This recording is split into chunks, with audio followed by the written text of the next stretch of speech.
Good evening, everyone. Thank you for Ram and India Nature for having me here. I haven't done many talks before, and especially not in front of a computer, so it's a bit new to me. But anyways, so yeah, I think we can start. Maybe a bit into the talk. Maybe we can pause if people have questions. We can even have one session partly into the talk. Um, so yeah, I thought I will uh, start with how I got into orchids. I after school, I degree, I basically was mostly into big mammals and birds, not so much into plants. And I was doing a course at the Gurukula Botanical Sanctuary, and sort of got to see how differently and in a much closer way people look at plants. And orchids for me, while looking at plants, their orchids really sort of stood out and were very sort of beautiful and drew my attention. um, so I sort of got slowly started working with orchids, but um, over time I got quite hooked onto them, and have spent many years after that trying to see as many of them from the Western Ghats. I mean, also elsewhere, but you know, more specifically, the orchids of the Western Ghats. I I mean, I haven't really studied, botany very. So a lot of my sort of understanding of orchids has been from watching them. No formal sort of education on this topic. So yeah, just I thought we can. This is just a brief of what today's talk will be about. So yeah, I mean, what's an orchid for it's for people who have seen them for the first time. They are actually one of the most sort of evolved and diverse sort of family of plants. I think they have the second most number of species in a family of flowering plants. And orchids are sort of known for their sort of beautiful relationship that they have formed with pollinators and fungi. Many of the species of orchids have evolved over millions of years with sort of very specific pollinators. So for many of the orchid species, there possibly is just one single species of pollinator, making them quite special. Um, yeah, so coming to orchids of India, there are about 1,300 species. The Western Ghats has not as many as, I mean, the Northeast India's, but we have a lot of endemic orchids. A really high percentage of the orchids that you see in the Western Ghats are found nowhere else in the world. The Western Ghats orchids, about 300 species spread across about 77 genera. Some of these, a single genus can have quite a few species. I think we'll look at that a bit later. But the Western Ghats, quite a hotspot because of this high concentration of orchids. I thought we can just look at one genus to start. This is the Dendrobium. This genus has some of the most sort of stunning flowers. Many of these bloom in the peak of the dry season, when many parts of the Western Ghats, which are dry and sort of dull, drab, come to life with these beautiful flowers. I think the orange one, especially, it really stands out in this dry, drab landscape. The fourth one in the second row, Jadonianum. But what is amazing about the orchid flower is the structure of the flower. So unlike a lot of other flowers, the orchids have a very sort of modified lip. So if you look at the structure, you basically have three sepals and three petals. In the orchids, the one of the petals is very modified. We uh, call it the lip of the orchid flower, and I can just yeah. So this is I'll just outline the lip. This is the lip of this Sympedium orchid. And like we were talking about the pollinators and specific pollinators evolving with orchids, the lip of the orchid seems to be what has really evolved a lot and is modified highly along with the pollinators. Also, another sort of key difference with other flowers is the sort of pollination structure. The pollinia are not like in this sort of powdery form that we see in other flowers, but sort of in a capsule. Again, I think targeted for possibly for very sort of specific pollinators. Just a little sort of comparison between orchid flowers and most of the other flowers. One is this sort of symmetry that is very clear in orchids. Yeah, the three sepals and petals that we talk about. The orchid seeds are quite special. For me, that's been one sort of key difference between other key difference to sort of appreciate orchids is the seeds. We'll look at the seeds a bit later, but I think what's very interesting is that the orchid seeds do not have any what we call endosperm, or basically food stored for the seed after it germinates. So orchids rely very much on very specific mycorrhiza or fungi that they need to go and land on that specific fungi in order to be able to grow after germination. This comes with its own sort of challenges because they need that specific fungus. The other, yeah, so the pollination strategy. Uh, a lot of orchids, like we were saying, rely on specific pollinators. They have sort of structured their lip to sort of enable very specific pollinators only to be able to access the flower. And in the sort of reproductive structures, the orchids sort of male and female part are fused into a column. I think we'll see that quite nicely in some of the flowers. Again, just to talk about the different shapes of, the lips of the flowers.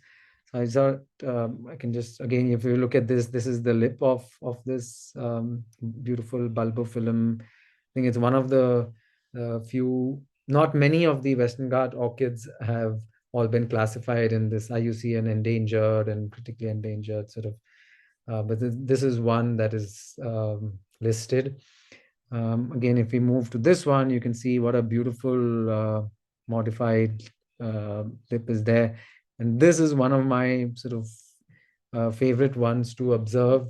Um, this is a photograph shot from the front, so it's not really easy to see it. But when you see it from the side, the lip, which is this entire part, actually moves quite a lot in the wind. And I've actually seen small fruit flies, Drosophila, going inside, and the lip actually moves enough to trap the fly inside. And As all of that is happening, the pollen capsules sort of get stuck perfectly on the right spot of the fly. I think I have a photograph a little bit later where we can see the pollen. So yeah, I thought I'd just show you a few more slides, just sort of appreciating the beautiful structures of the lip. Another very beautiful genus. Often we, at least in my mind, when when I used to think of orchids, you think of a lot of very sort of vivid colors, but this genus is a really beautiful one to see, that you don't need a lot of colors, but just in these few colors, you get to see some really lovely shapes and the way the color is used. I mean, this is in a very isolated form that we are seeing them. I think we will see a few pictures where you get to see them in some really beautiful clumps and clusters. Another spectacular sort of genus. Really, some of these have taken, I've known about some of these species for many, many years, and it's taken a long, long time of searching to find these. Um, so this is the Eulophia genus.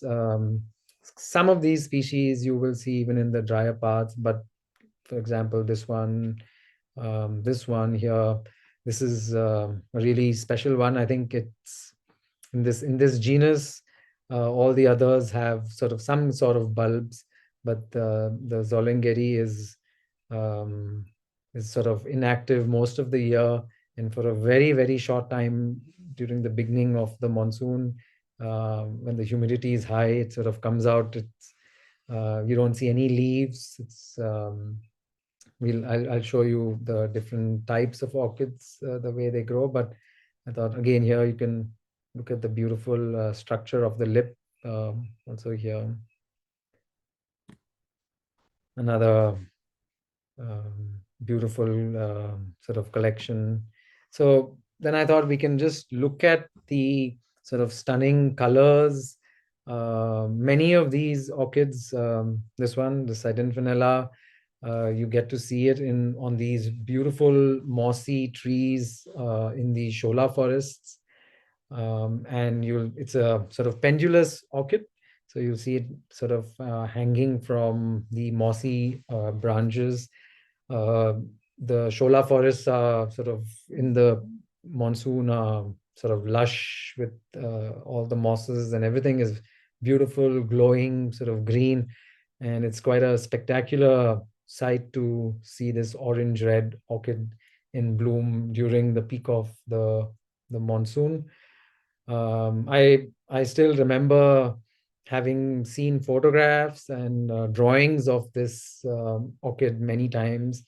It took, I think, a few attempts because it doesn't seem to stay in bloom for a long time. Many of these species um, have very, like I was saying, they're very specific pollinators, and they seem to wait for the pollinator to come. And sometimes, even though we feel like the orchid is going to stay in bloom for a while, often once the pollination takes place, the flowers will quite fast, and the seed pods start to form. So makes it quite challenging to find some of these species in bloom.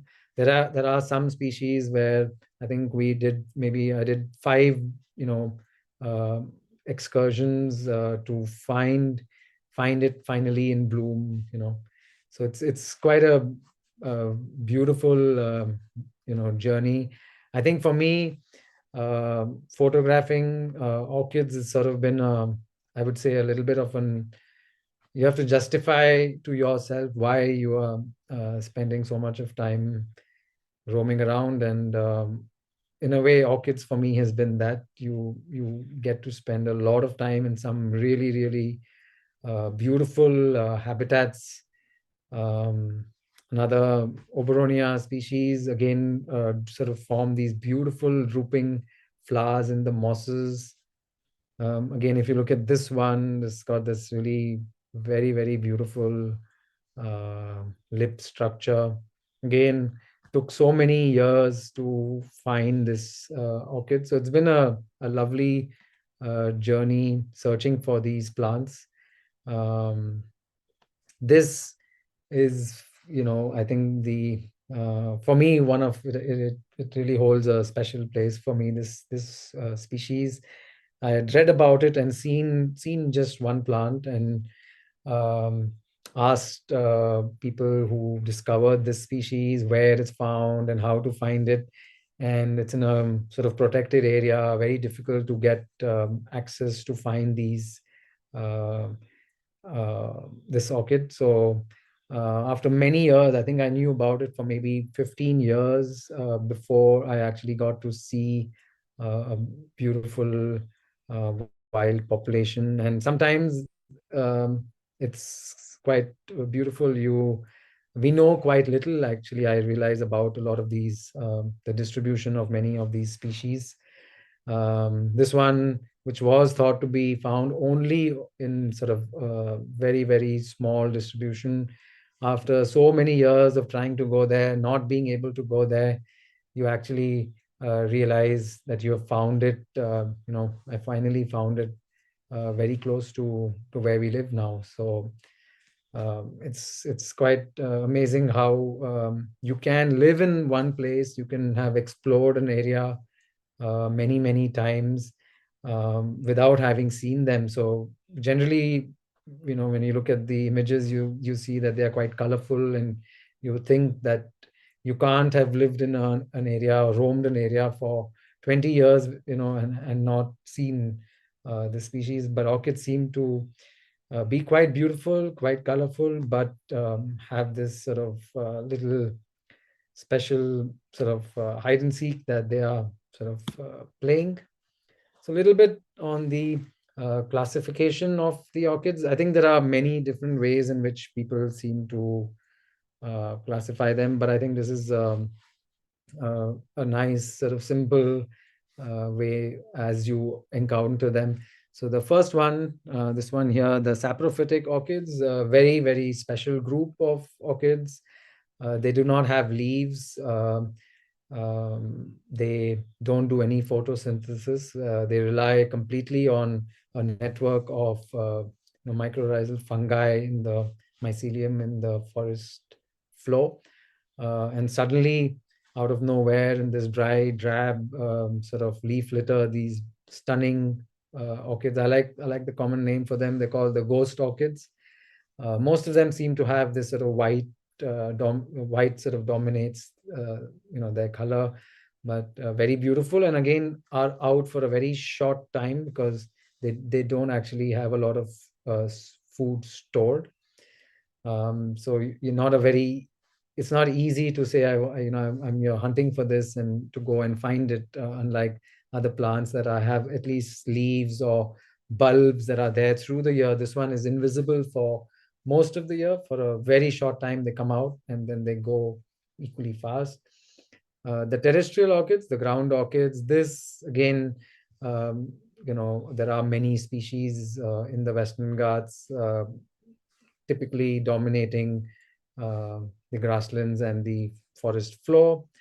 I've not written it here, but these are the lithophytic orchids, so the ones that are growing on rocks. And these are, again, quite a special group because they have evolved to be able to grow on these very exposed rocky outcrops, and they're able to withstand these high temperatures and produce some stunning blooms.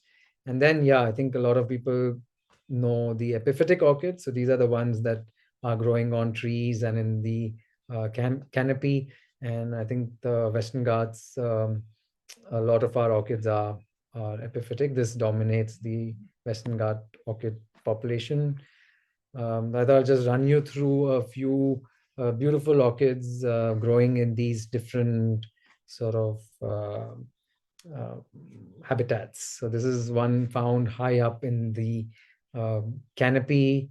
Like I was saying, in the monsoon, you have this beautiful moss that sort of the forest comes to life, and these orchids just add a sort of extra wow factor. This is another species that I would say we read a lot about. We even found beautiful descriptions from British botanists on the species, and we searched for so long to find this plant. Most of the photographs and drawings I'd seen of this species were of 3 or 4 flowers, and it was very unexpected the way we found this. And where we found this is on a this branch is actually coming over a big highway that is going across the Western Ghats, and this is this big tree growing on the side of the road. And this, if this orchid was to fall, it would fall straight in the middle of the road. So sort of quite often you find them in places that you're not always looking out. We often feel like they're found only in these sort of very well protected forest areas, but a lot of them are around us. This is one. um, this is another very special and unique orchid. This group is also called the leafless orchid. So this plant, actually, most of the photosynthesis for this species is happening in the green roots. So you can see the younger plants, especially, are even more green. So this is actually an entire, this tiny little thing here is one individual plant. This is these are few is one of the most difficult, I think I would say one of the most difficult orchids to actually find, because they're growing on these tiny little twigs, often really high up in the canopy.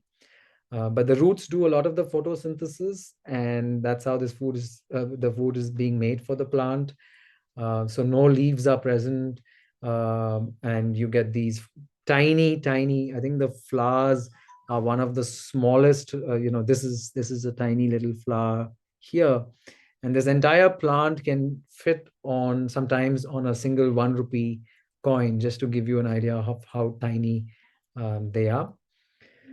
Uh, the vanilla, this is not the vanilla that we are all used to consuming, but this is a native vanilla, a very beautiful orchid that grows in the dry scrub forests and has been very elusive.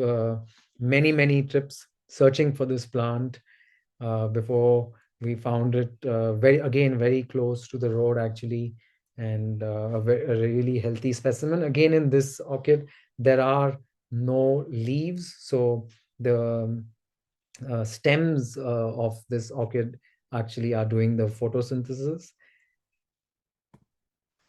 Here's another sort of beautiful adaptation that orchids have.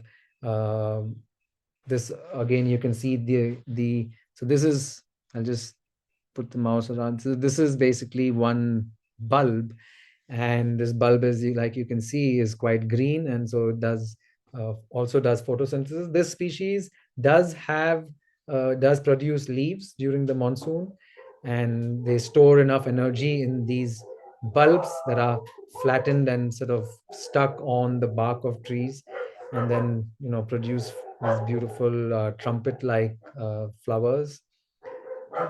Again, a pretty common sort of group of orchids that you see in the Western Ghats, the bulbophyllums. So this yellow part is the bulb, and this is where the orchid is actually storing a lot of the food, and it produces some very stunning bunches of flowers. But this sort of way of storing food has enabled bulbophyllums to really thrive, and quite often thrive in quite harsh environments, because they are able to have this stored food.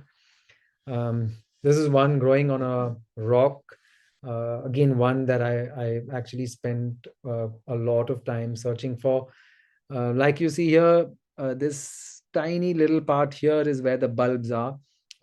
Right now in this form, it's quite visible because you see the leaves and flowers, but then once the leaves are gone, it's almost impossible to find. They sort of camouflage beautifully on the mossy rocks.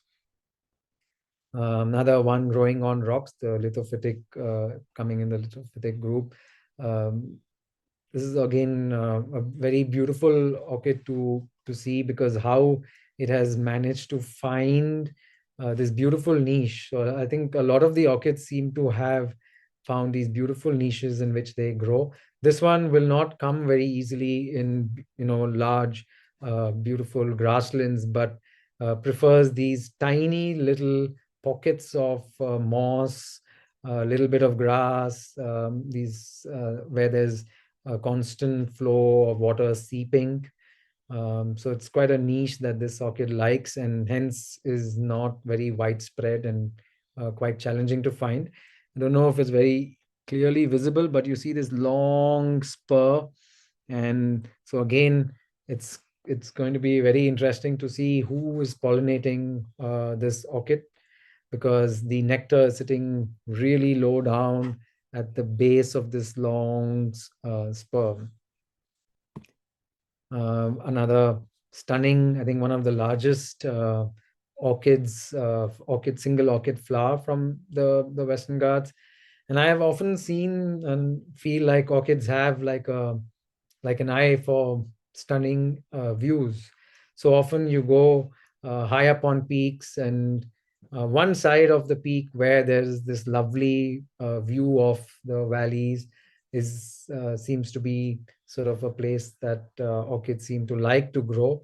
You can see this one. What a lovely view of the evergreen forest down, and um, of the valley in front.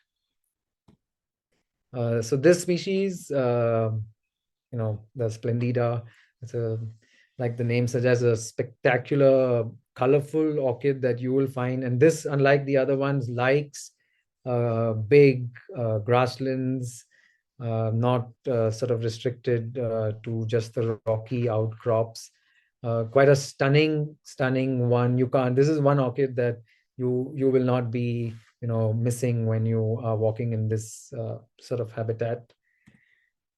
So yeah, coming to pollination, this is I would say one of the most beautiful orchids to see the pollination process happening. It's commonly known as one of the bee orchids, and this orchid sort of resembles a female bee. So the male bee actually comes and tries to mate with this flower, and hence the pollination happens.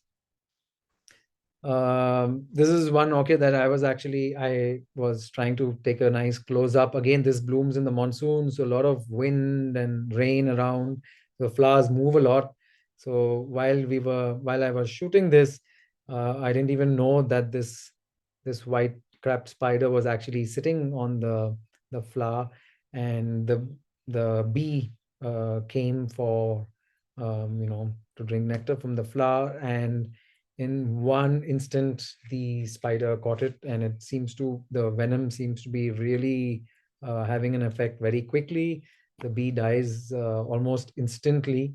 There's no visible struggle, and only later on, when I put this when I copied it onto the computer, that's when I saw that this is another tiny male spider sitting on this female spider. So it's amazing, even though quite often you're just out in search of very specific flowers, you see so much from that sort of landscape. This is the one I was telling you a little earlier, where the lip really moves a lot. So this is a side shot of that same species. Uh, just to again appreciate the lip. This is the lip, and look at this sort of beautiful sort of hair-like structure, and this moves really nicely in the breeze. So here you can see the pollinia, two sort of capsules of pollen that were sitting here in the flower, and when this fly goes and tries to drink nectar from inside here, the lip moves and it actually traps this fly. And sometimes we have even seen flies that are dead. They haven't been able to come out, and they die actually there. But in this case, this guy has come out, but the pollen is stuck so beautifully, and one part of its back where it cannot actually push it off. Another beetle. Again, you can see the large pollinias here, two chunks of pollen that are stuck to it. And this one, we actually saw it going to the next flower and the pollination process happening.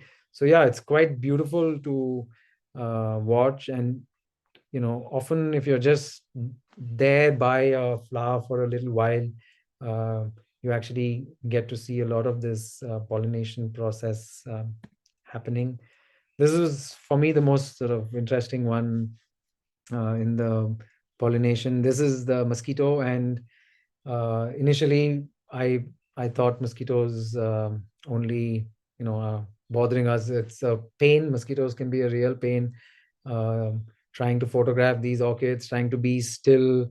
Little like the obronias, they are hanging on thin branches, often move very, they shake quite easily, and you're standing there trying to be still, and was watching this mosquito, and we actually saw the pollination process being done by the mosquitoes.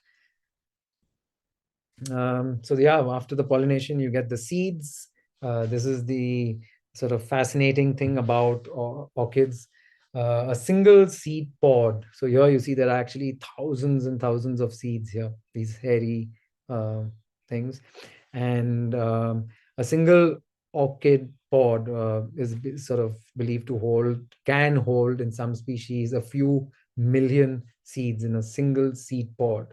And I guess that's partly they have evolved to do this because of the fact that they don't have a food storage. So I guess the plant is hoping that one of these will land on the correct fungi. A lot of the orchids seem to be, in a landscape that is now being, the land use is changing quite fast. You see a lot of these orchids are now becoming more and more sort of endangered. Many of the places where I remember going, and you've gone back to photograph the same species, that whole habitat is now completely modified.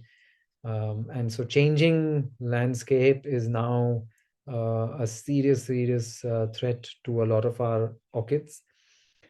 Um, yeah, pretty sad to see such lovely. So this part where I live, in Coog in Madikeri, a lot of our